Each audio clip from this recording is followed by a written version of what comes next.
Hey loves, it's been really heavy on my heart to talk to you guys about something. I want y'all to experience life to its fullest extent. And I don't want you guys to have to keep going through the same things over and over and over again and feel stuck or lost or living life without purpose. A lot of us just end up doing the exact same things over and over and over again and make the same mistakes over and over and over again. And it's like we're living, but we're not really living. We're dead on the inside. And 5 years ago, I was like that. On the outside, it looked like everything was wonderful. I mean, my music, like my passion was music. I was a recording artist. Some of y'all might have known that part of me. And I was reaching the brink of success. I had money, I was living it up, I had fans and all that stuff, but on the inside I was miserable and I wasn't living. Everything was fake. And around that time I was going to church, I was reading the Bible, I thought I had my little relationship with God, but I was being promiscuous. I was doing drugs, and I'm not just talking about weed, I mean other drugs too. And I was searching and seeking for who I was. I was just unfulfilled. It was like I was searching for something and desiring something, and nothing could fill it. I could smoke as much weed as I wanted to, and it wears off. I could be as promiscuous as I wanted to, and I'll feel horrible afterwards. Like I said, I was in church. I was doing the godly thing. I was a Christian and all of that. But why was I still in bondage? Why was I still searching? Why was I still miserable? And what I realized, I was like, okay, I had to think back and ask myself, what was the difference between me in 2009 and me today? Let me contrast it with me today. Today, I'm a regular human being who is living this life, trying to become better, seeking after God. I'm not promiscuous. I've actually taken a vow of chastity. I'm in a long-term relationship. I've been with someone for a year and 2 years and a half. We're about to get married and we're practicing celibacy. There's no way on earth I would have done that 5 years ago. It would have been impossible. I'm not doing drugs, and it's not like I'm trying to be a prude or trying to be perfect, but I don't desire those things anymore. But 5 years ago, I couldn't live without them. Even though things in my life aren't perfect, I mean, I'm in school, I'm studying, I deal with lots of challenges, but I have peace on the inside. I know that I'm loved and I'm not searching for it or seeking for it.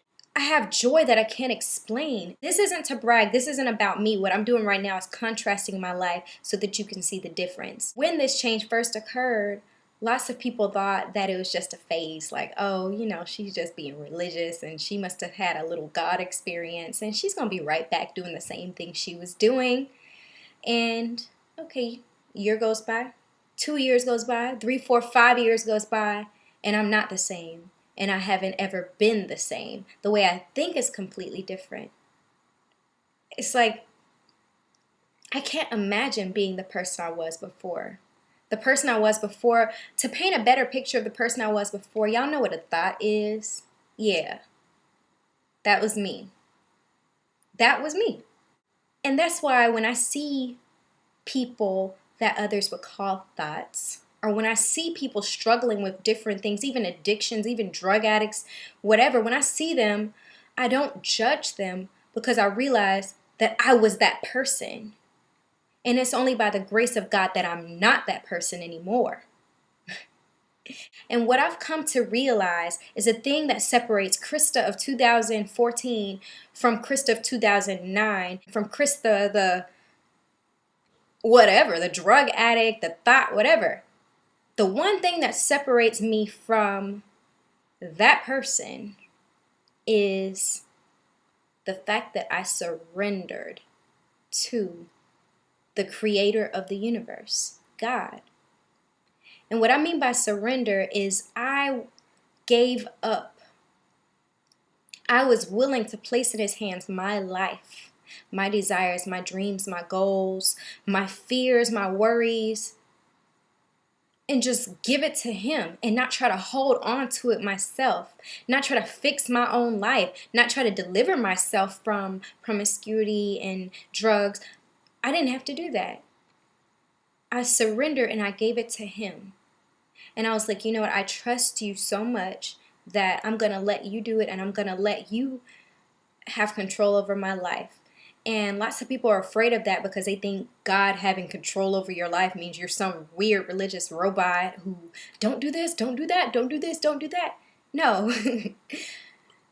I have gained so much control over my life by allowing God to have control over my life. When God didn't have control over my life, that's when I was controlled by drugs. That's when I was controlled by sex. That's when I was controlled by men and women and everything else.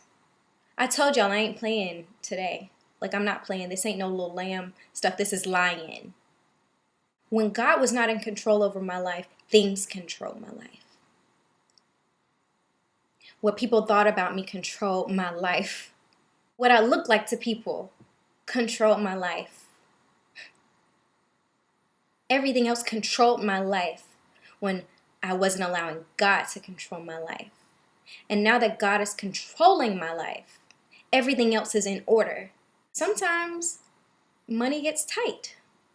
But you know what? Since I've surrendered my life to God, what has happened?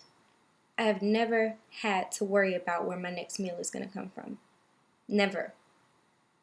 Because I trust him so much. And every time he has met my need. Every time. I don't have to worry about how things are going to go in my life, because even if things go differently from what I expect, I know that things are going to go according to the best way they possibly could for my life. Like, I don't have to worry about it.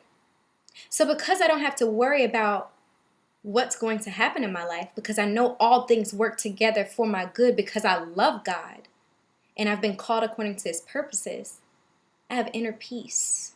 I don't have to put my trust in other things because I've surrendered my life to Christ without holding on to other things, without holding on to wanting a man or wanting to feel accepted or without holding on to even my own dreams, goals, and desires. I've given them up to God, and he's given me dreams and goals that are better than anything that I could even imagine. I always thought the biggest thing I could do is be famous. My life is radically transformed. Now, enough about me. The reason I made this video and the reason I'm saying all of this is I want you to know that you can change. You don't have to stay in the same predicament that you've been in all your life. You don't even have to say, this is just who I am. You know, some people, they're like, well, you know, I have this attitude problem, but that's just who I am. And everybody knows that I'm that way. No, you don't have to be like that. You're seeking after affection and attention from men or women, whatever. There's someone that loves you more than that. There's someone that loves you more than any other human being on this earth could possibly do so. And if you keep seeking for that love within people, you're going to end up hurt and disappointed, because no human can play the role of God in your life. And if you make a human into the place of God, then you're doing them a disservice. It's unfair to them to put all that pressure on them. They can't love you the way that God can. But once you experience the love of God and accept the love of God in your life, then a person can be sent into your life that you can share that love with. And you could fairly love them, because you're not expecting them to be God to you or to be everything to you, because God is everything to you. And they get to be themselves with you. If you feel stuck, if you keep going through the same things over and over again, if you're searching for love, if you're searching for romance and it just seems like you're going nowhere, if you feel like something just isn't right in your life, or if you're a Christian and you keep going up to the altar and you keep going through the same things and going to church, reading your Bible, doing all that stuff, and it seems like nothing has really changed in your life, nothing is real. The one thing that might be lacking in your life, and the one thing that will change everything in your life, is when you let it all go and you fully surrender and you allow God to be God in your life. Just let those things go. Just let them go, because they're not adding anything to you. They're becoming your gods. They're becoming your idols. And I don't have to enumerate the things that you know what you need to let go of. And those things that you're holding on to are filling in the voids within your life, filling in those voids and those holes within your life that only God can fill. And when they're still in there, then God's like this, he can't do anything. I mean, he can because he's God, but when you allow those things to be idols in your life and you allow those things to fill in those voids, whether it be romance, entertainment, sex, drugs, ambition, success, when you allow those things to take the place of God in your life, then you're just going to have a hole that gets emptier and emptier and emptier and bigger and bigger and bigger. And the only one that can heal those places in your heart is God.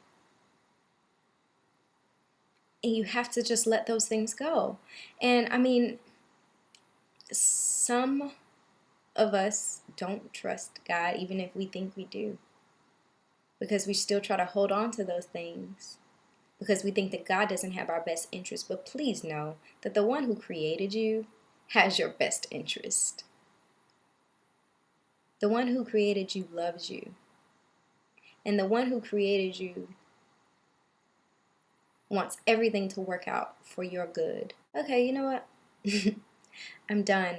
I love you guys so much, and because I love you, I'm going to speak the truth, and I'm going to tell you the truth and tell it like it is. Love you guys. Shalom and love.